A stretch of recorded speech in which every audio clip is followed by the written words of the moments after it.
करवा चौथ व्रत कथा। एक बार गणेश जी एक छोटे बालक के रूप में चिमटी में चावल और चमचे में दूध लेकर निकले। वे हर किसी से कह रहे थे, कोई मेरी खीर तो बना दो, कोई मेरी खीर बना दो। एक बुढ़िया बैठी थी, उसने कहा, ला मैं बना दूं। वह छोटा सा बर्तन चढ़ाने लगी। तब गणेश जी कहते हैं कि दादी माँ, छोटी सी भगोनी मत चढ़ाओ, तुम्हारे घर में जो सबसे बड़ा चरू हो वही चढ़ा दो। बुढ़िया ने वही चढ़ा दिया। अब वह देखती रह गई कि वह तो पूरा भर गया है। गणेश जी ने कहा, दादी माँ, मैं नहा कर आता हूँ। खीर तैयार हो गई तो बुढ़िया के पोते पोती खीर खाने के लिए रोने लगे। तब बुढ़िया ने कहा कि गणेश जी आपके भोग लगना, कहकर चूल्हे में थोड़ी सी खीर डाली और कटोरे भर भर कर बच्चों को दे दी। पड़ोसन ऊपर से देख रही थी तो बुढ़िया ने सोचा यह चुगली खा देगी, सो कटोरा भरकर उसे भी पकड़ा दी।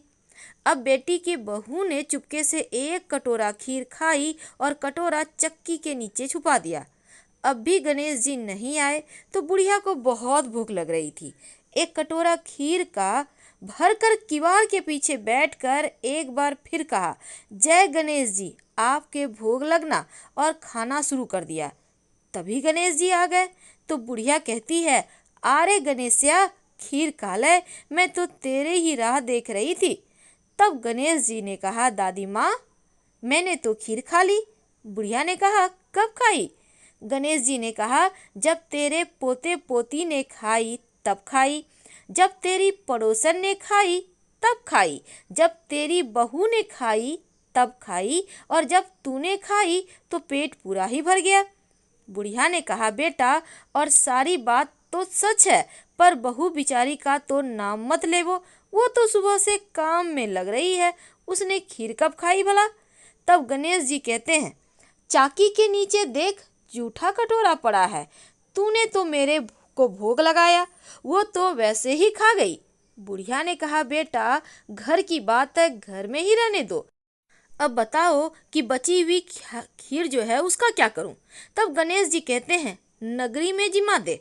लोगों को न्योता दिया तो सब लोग हंसने लगे और बोले, कल तक तो खाने का पता नहीं था, आज नगरी जिमाएगी। फिर भी लोग आए और ठाठ से जिमे। नगरी जिमा दी, तब भी चरू पूरा ही भरा था। राजा को पता लगा तो बुढ़िया को बुलाया और कहा, क्यों बुढ़िया, ऐसा चरू तेरे घर अच्छा लगे या हमारे घर? बुढ़िया ने कहा कि राजा जी आप ले लो। राजा जी ने खीर का चरू महल में मंगा लिया।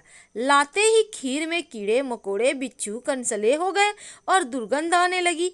तो राजा जी ने कहा, बुढ़िया, चरू वापस ले जा, जा, तुझे हमने दिया।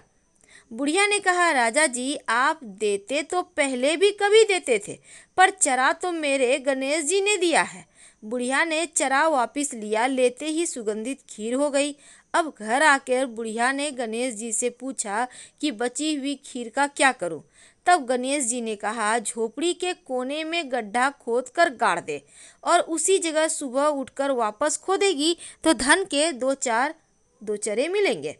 ऐसा कहकर गणेश जी अंतर्ध्यान हो गए और जाते समय झोपड़ी के लात मारते गए तो झोपड़ी के स्थान पर महल हो गया। अब सुबह बहू ने फावड़ा लेकर पूरे घर को खोद दिया तो कुछ भी नहीं मिला।